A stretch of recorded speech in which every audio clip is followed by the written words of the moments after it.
আজকে যে committee BNP মহানগর কমিটি দিয়েছে আমাদের ভারপ্রাপ্ত তারেক জিয়া নির্দেশে আমাদের সম্মেলন হলো,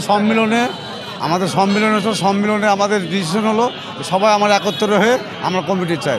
সেখানে আমরা সবাই একমত হয়েছিলাম এবং সেই ফলটা আজকে আমরা পেলাম। 17 বছর নির্যাতনের পর আজকে যে বিএনপি কমিটিটা দিয়েছে, সেই কমিটিটা বিএনপি শক্তিশালী কমিটি একটা দিয়েছে, যেটা রাজশাহী মহানগরে এই বিএনপি কমিটি যেটা দিয়েছে, আমরা মনে করি রাজশাহী বিএনপি শক্তিশালী হবে এবং বিএনপি তার অঙ্গ সংগঠনগুলো শক্তিশালী হবে এবং আমরা সবাই মিলে ধানের শীষের জন্যে গোটা মহানগরে একসঙ্গে মিলে সব কাজ করব আমরা। এটা হলো আমাদের আশা আকাঙ্ক্ষা আমাদের এই কমিটির উপরে এবং এই কমিটিটা খুব সুন্দর কমিটি হয়েছে।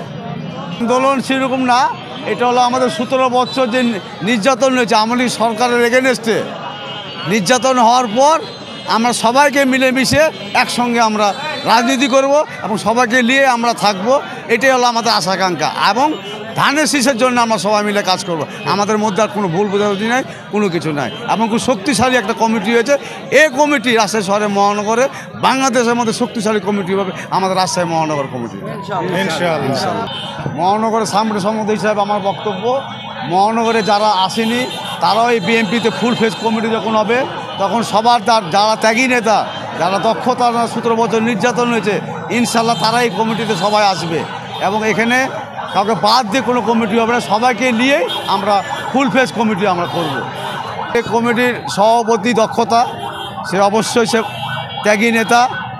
আমাদের সেক্রেটারি যে লিটন, সেও ত্যাগী নেতা। 17 বছর একসঙ্গে আন্দোলন করেছে আমরা একসঙ্গে এবং সে একসময় ছাত্র দল করেছে, একসময় যুব দল করেছে। আজকে সে মহানগরের যুব দলের সেক্রেটারি রয়েছে, সেই হিসাবে বিএনপি সেক্রেটারি রয়েছে এবং সে দক্ষতা তার মধ্যে আছে এবং সে সুন্দর করে মহানগরকে সবাইকে এলে কাজ করতে পারবে এবং সভাপতিও সবাইকে এলে কাজ করতে পারবে, এটা আমি আশা করি।